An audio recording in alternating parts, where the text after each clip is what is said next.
Okay, service call. Let's see what we got.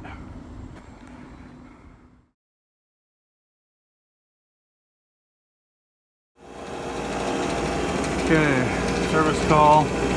We got one fan motor, turns fine. The other one, nope. Seized up. Okay, let's replace the motor. Hopefully we got one right here.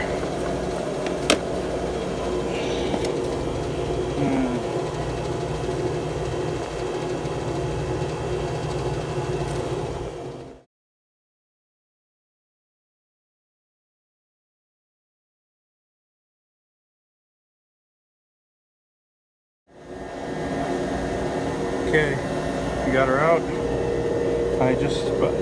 It didn't spin until I give it a little bit of torque, so it's seized in place, but now it's freed up a little bit, but it's getting replaced, I hope. And looks like that contactor's gonna need checking out too, probably replacing most likely. I always like to put a little scratch too on the front, so you know which way the blade goes back on.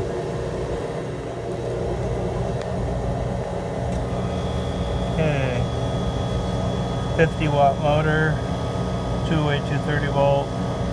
If you're wondering where the tag is, it's on the front of the motor, this kind of motor. Okay, and how did I take out these little 1/4 inch type things? I use this socket right here, 1/4 inch, but it's like a star, and this socket worked perfect.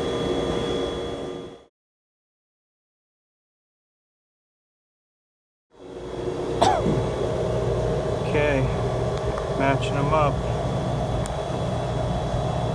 1500, 0.85 amps, 50 watt, CCW.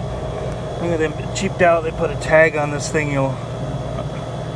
Instead of stamping it, this is the proper way to do it, because then we can actually tell what kind of motor. 10 years from now, that tag is going to be gone and nobody will know what the heck this motor is. So that sucks. You guys suck for doing this. That's a bad thing. Anyways, yep, everything making stuff like crap. Anyways, looks like the same motor.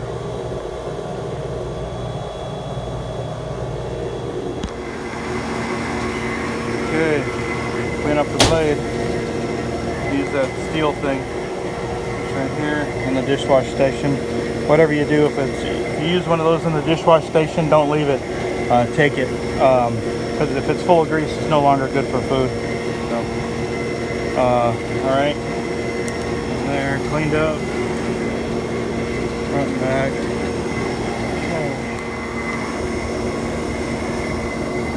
Okay, this is where it comes in. It's cool that when you mark stuff before you put it back together, when you take it apart, rather. See, I marked where the wires come out of the motor, so see how it noted the holes line up exactly, just in case you got something that's odd or kitty wampus or something. Just makes it a lot easier, put stuff together 10 times faster. Look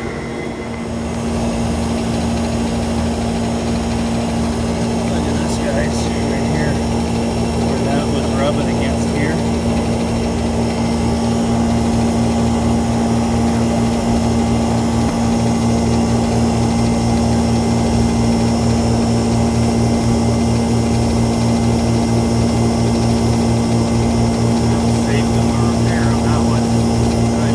How to keep these freaking wires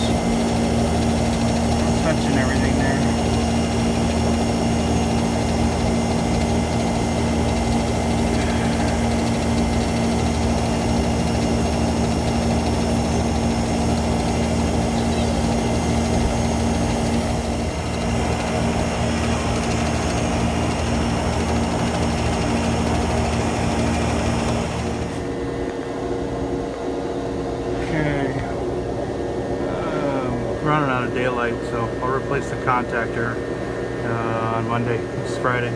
So siliconed up the hole, put in a plastic 1/2-inch KO bush, wire tied everything up,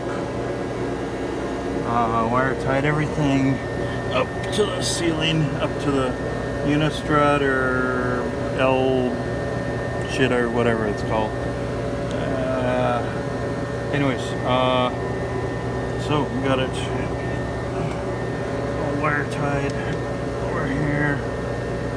So pulled up and away from that hot gas line. The metal was eating into the hole, into the metal flex was trying to eat its way into the copper, and so I saved a repair on that. So I got double wire ties, black UV resistant, going up to the top.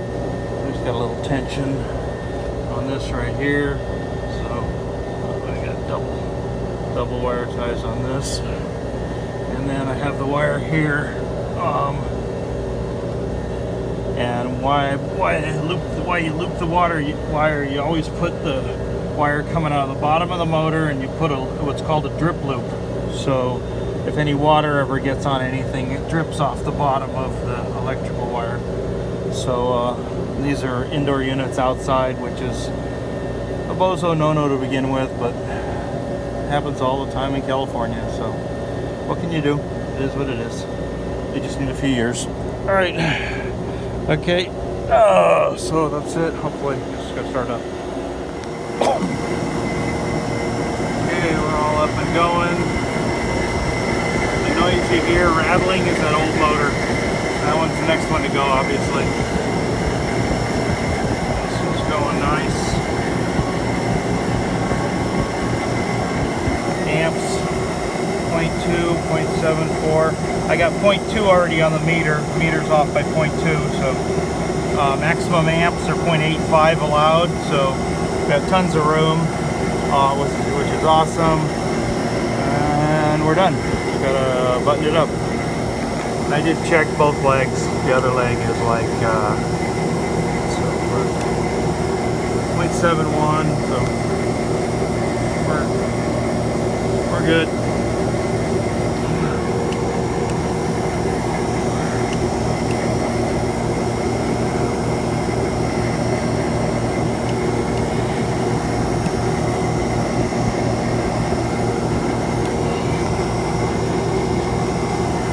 Okay. Alright, we'll do the contactor another day.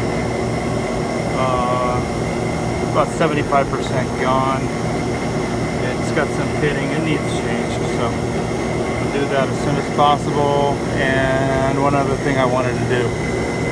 Forget what it was, but I'll think of it. Alright.